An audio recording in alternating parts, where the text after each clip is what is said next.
important. But I want to thank you also that you mentioned the thousands of Ukrainian children that have been abducted.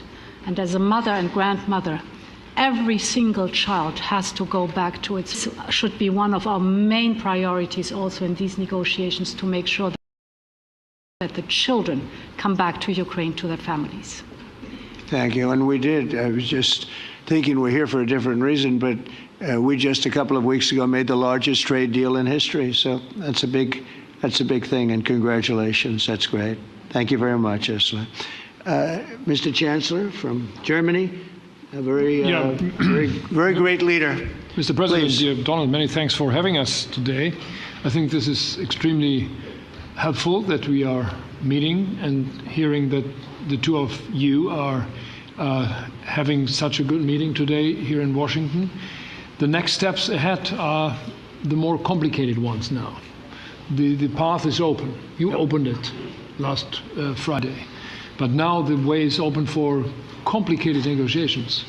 And to be honest, to see a ceasefire, the latest from the next meeting on, I can't imagine that the next meeting would take place without a ceasefire.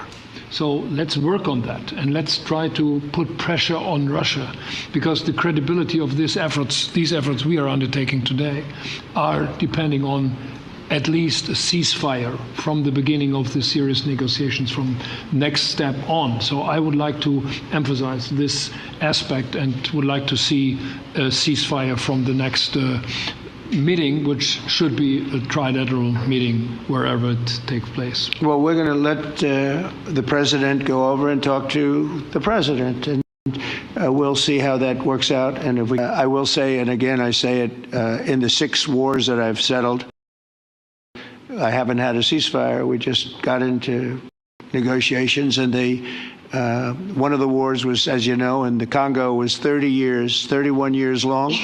Another one that we settled last week with 2 great countries was 35 years going on, and we had no ceasefire. So if we can do the ceasefire, great. And if we don't do a ceasefire, because many other points were given, many points were given to us, great points. Please, Georgia, go ahead. Well, thank you very much, Donald, Mr. President, for hosting us today in this important meeting. And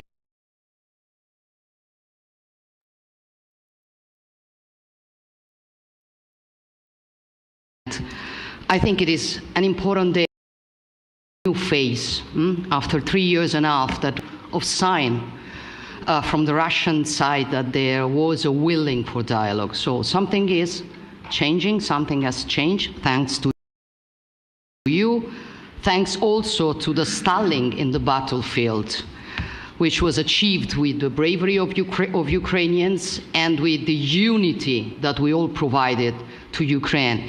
And the reason why I mention it is that we also have to remind that if we want to reach peace and if we want to guarantee justice, we have to do it united. So that's why it's a very good day, the one you can obviously count on Italy as it was from the beginning. We are on the side of Ukraine, and we do absolutely support your efforts towards peace.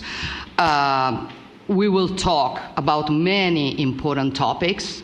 The first one is security guarantees, how to be sure that it won't happen again, which is the precondition of every kind of peace.